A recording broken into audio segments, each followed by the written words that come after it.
Today's podcast is brought to you by Introduction to Online Business Made Simple, a six-part audio course that teaches you how to get started with your online business venture. Find out more at usingyourpower.com/course. Welcome to Using Your Power. I'm Wiebe. Maveen, Kaura. How's it going, man? I'm really good, man. How are you today? I'm powered up. So what are we going to be talking about on this episode? What are you doing when you're procrastinating?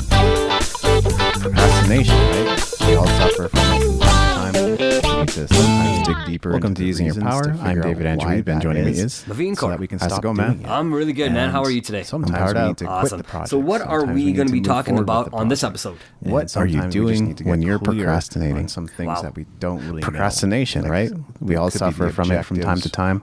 We need to sometimes dig deeper into the reasons to figure out why that is, so that we can stop doing it. I think a lot of times we know we should be sometimes we need to getting quit the things done, project. Sometimes we need to move forward with the project. And sometimes we saying, just need to get clear on some later. things that we don't really know. We start making like, a mental checklist. It could be in our the head saying, objectives or really the why behind the project, because people aren't motivated by what. And the day after, I'll be and I think a lot of times we know we should be getting things done. We're just kind of, as the word says, procrastinating and saying, we got a lot of time, we can get it done later. We start making a mental checklist in our head saying, if I dedicate X amount of time today, maybe the next day, because if there's anything the day after, I'll be able to get it done. Maybe I'll stay up a little longer. I won't have. I'll lose a little bit of sleep just to get this project done, and then we go decide to do something else, right? And that's the something else, I guess, is what we're going to take a look at and see. What is that? How are we going to get to our next something else that you decide to go do instead of what you should be doing? Well, yeah, because if there's anything we've learned from working on this crowdfunding camping, is the first thing you got to be consistent, and when you're on that schedule, you're forced to keep going at it and going like, okay, where are we at? Like, what was our next goal? How are we going to get to our next goal? And that's just the constant repetition of how things work. And it's a 2-month time frame. I look at my to-do list and go, okay, you got to make it count. Probably going to take me an hour and a half. The first to 2 hours that I came up with was just working on. And this is a couple of seconds. Many of these are really personal examples too, like working on something else or something that's easy to do versus the thing that's hard to do. I think that's pretty I think I could look at my to-do list and go, okay, this one's probably going to take me an hour and a half to 2 hours. This other thing is literally going to take me a couple of seconds to knock off my to-do list, which is easier to do right now. And that is something that I do fall into from time to time. I think that's pretty standard, right? I think we typically like to do the easy things first because we feel like we've accomplished more and more things we can scratch off the easy list versus getting the hard things done. We feel like, oh yeah, I did 3-4 things today. All of them only taking 10 minutes. Not really in the mood to do something. I'm gonna go out now and go do something else, right? And where if you had actually done the most important thing, then the other stuff that was remaining on your list only takes still 40 minutes to do. But now you got the whole list done versus pushing your list. Exactly. Right? One of the things I find out when I'm not really in the mood to do something, I'll give my friends a quick call and say, hey, you guys want to go do something? I know I should be working on something else, but in our mind sometimes I think we have a forever timeline to work with because we haven't dumbed that down to exactly the day we want to do it, right? So going back to SMART goals for a second, we should have a time that we want to complete this supposedly by, right? So especially if your manager gives you a project and then just that manager is giving you an exact timeline that this project needs to be done, let's say by Friday, and if you decide on Thursday, I can go out with my friends tonight and I'll work on it at 6 a.m. It's only going to take me a couple hours. You may be able to do that, but it's going to be a lot more stressful to do that versus having a nice and easy time and then just going out on Friday when you're not stressed out, wondering, oh man, did I complete that project very well, or is my boss going to chew me on a Monday morning, right? The whole weekend. The next thing that I wrote down is you're starting to describe me. Like previously, my personality was such that I would never be distracted by something to do on a Thursday night. When I'm working on a project I'm supposed to be working on. Something to do on a weeknight? I want to go. I want to do this thing. Maybe it's just like, I'm stuck on a sentence that I need to write, and I'm not sure. The next thing that I wrote down was sometimes checking email, text, or Facebook. I don't think this is like a super major category for me, but sometimes even when I'm working on a project I'm supposed to be working on, I will go and stop and check an email for a second, and maybe it's just like I'm stuck on a sentence that I need to write, and I'm not sure where it's going just yet. And sometimes getting up and going to the bathroom or getting a glass of water can give me the idea or the next sentence or the next phrase I need for that article too. too. So it's not the worst thing in the world, but obviously we all know that Facebook can definitely be an endless pit once you start getting into it. Absolutely. And that's exactly what my next point was too, is David is talking about social media and email as well, right? So one of the things I liked what Tim Ferriss said was, he had certain times of the day that he would check his email, check his social media, and that way, he's still making time, but he's not procrastinating. He's doing all the important stuff before he gets to that. I know when I used to work in the office environment, I'd get to work, I'd go get my tea, and I'd come back to my desk, I'd start all my computer up, and then people would want to come talk, and I'd want to go talk to somebody else, and 15, 20, 30 minutes have passed, and I said, I should look at all my emails. So I'd look at all my emails, make a list of everything I need to do. An hour has passed now, and I really haven't done anything. And guess what? An hour from then is another coffee break coming up. So I said, well, why don't I just kind of do the easy things like you were talking about, get those things off my list right away. Then after my next coffee break, then really hit it hard. And by that time, I'm thinking, oh man, what's happening on social media again? And I'm doing the exact same thing until lunch. And then after lunch saying, okay, now I've had a good morning, I've done so much, I'm going to take it easy for after lunch. And really I haven't done anything, but I've just procrastinated the whole time, but it feels like I've done so much work. And the more time we spend on social media, there's nothing wrong with it. I know if we spend the right times on social media, right? So spend your 10-20 minutes a day on there, but all at one time, not at a minute here, over the whole day. That's another category for wasting time versus utilizing it properly. That seems relatively harmless. Great tips. Just go in once or twice per day, or have that scheduled to the extent that you can. Keep yourself disciplined with that, and then going for a walk, you won't feel so tired at the end of the day either from constantly checking and multitasking and looking at different stuff. Exercise and get another category for me, and I think it's one of those things that seems relatively harmless in the big picture, but that you still can end up just eating away time without you getting anything done. Is going for a walk. Not a lot of time. Going for a walk can help you think over things and come up with ideas and get a little bit of exercise and get the blood flowing. But when you come home 30 minutes or an hour later, you still haven't finished the thing that you're supposed to be working on. So you're like, shoot, there's not a lot of time, not as much time as there was prior to going for this walk. So maybe that wasn't the best investment of my time. Right. What I used to do when I was single and stuff and I was living in a different home, what I used to do is actually go for walks at 10 o'clock to midnight. So go for a nice 2-hour walk. But the reason I used to do that, one, it was a cooler part of the day. There's no one else out there. So I can really just go for a walk. It would be just me and nature, going for a nice walk, and no one's going to bother me, no one's going to get in my way. But it gave me 2 hours to go for a walk after I had got everything completed on my list, and then I would go for a nice walk, right? And no one was going to bother me, so I knew that I could, right? And it really allowed me to feel, again, I did it for many different reasons, but what it would feel like if I was walking, and it's kind of an odd thought, but if everybody on Earth had disappeared, it would be me by myself, kind of waking up in an apocalyptic world. What would it feel like, right? And that's kind of what I did, because we can't always be around people. We have to sometimes get away from people as well. Not saying that it's a good or a bad thing, but sometimes we need to walk away to better understand ourselves. So I think the walks are great, but the right timing is important. Yeah, exactly. Choose your moments, whether it's just for exercise or to clear your head before you start working on the next project. Absolutely. So one of the other things I was thinking about, why do people procrastinate? So the reason is sometimes they don't actually own their own resources, and they're relying on other people to give them resources. So an example is, let's say you got to cut your grass, you've had to do it, it's been growing, it's about a couple inches higher than it should be, all your neighbors have cut it, but you don't actually own a lawnmower.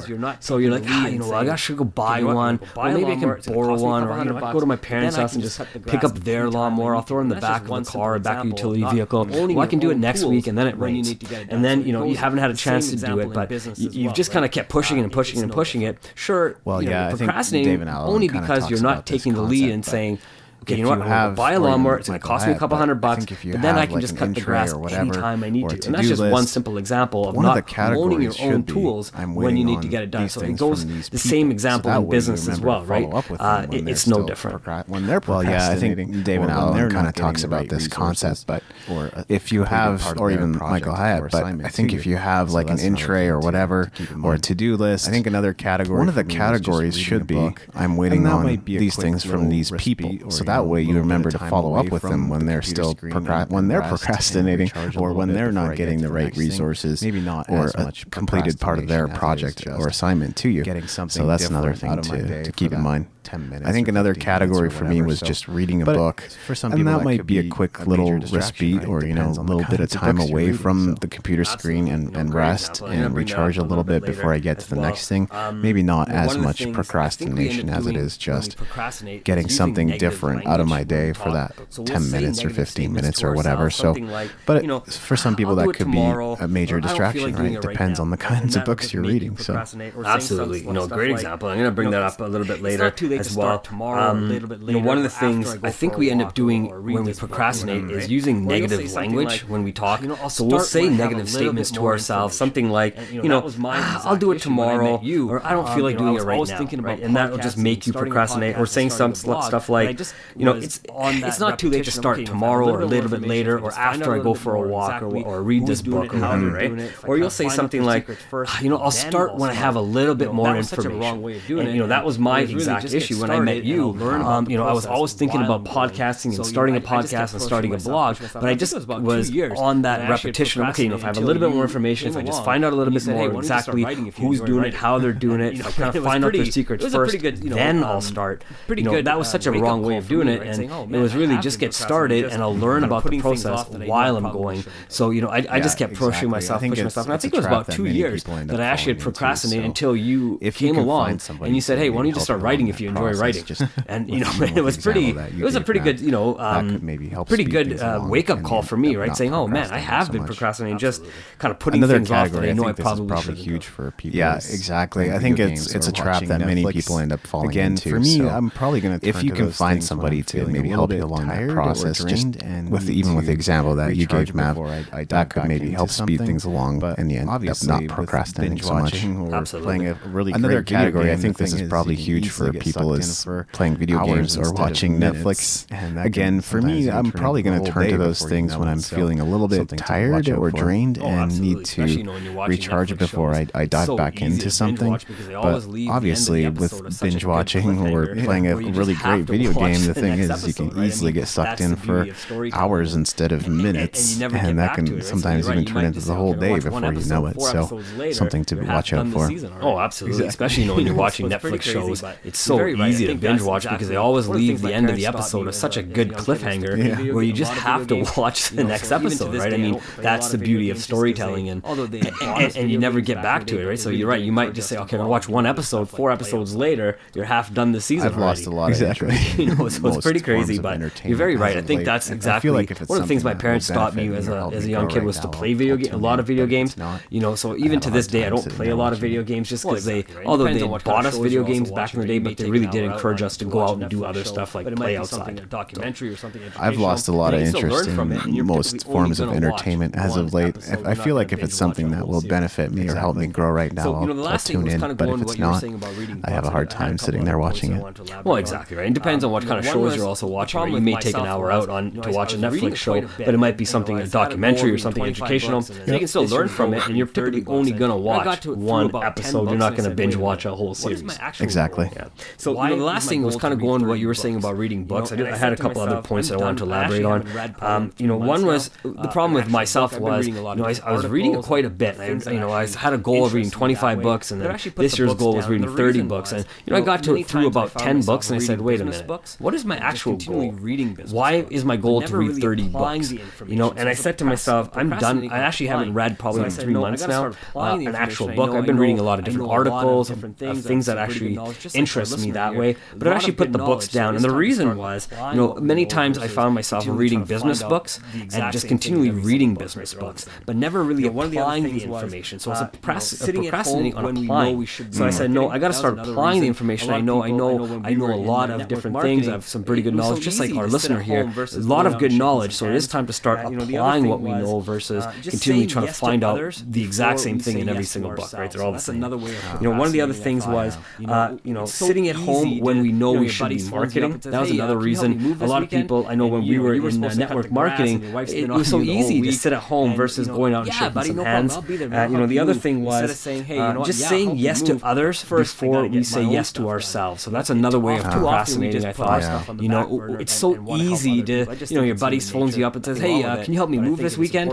And, you know, you were supposed to cut the grass and your wife's been on you the whole week. That's and, deep, man. You know, I feel like yeah, buddy, no problem. I'll be there, man. I'll help you move. Instead of saying, maybe another episode. Yeah, I'll help you move. But first, I got to get my own stuff done. You know, too often we just put our stuff on the back burner and want to help other people. I just think it's human nature. Nothing wrong with it, but I think it is important to look at what we're doing first before other people's requests. That's deep, man. I feel like I could rant on that for a long time. Maybe another episode. We're all guilty of procrastinating. Maybe not in this one. Myself, David, all our listeners. Well, I think we've given some examples of what people tend to do when they procrastinate. I mean, I've shared from my personal point of view, and Maveen shared some ideas as well that I think people will find helpful. Any other closing remarks?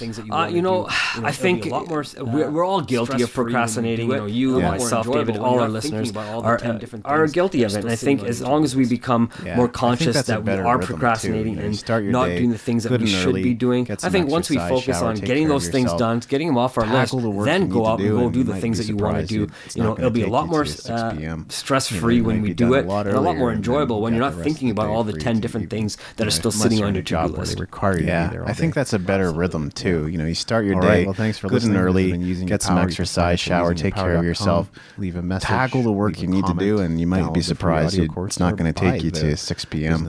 You know, you might be done a lot earlier, and then you got the rest of the day free to even, you know, unless you're in a job where they require you to be there all day. Absolutely. Yeah. All right. Well, thanks for listening. This has been Using Your Power. You can find us at usingyourpower.com. Leave a message, leave a comment, download the free audio course, or buy the business course we've been sharing with you. And thanks so much for listening. Have yourself a wonderful day.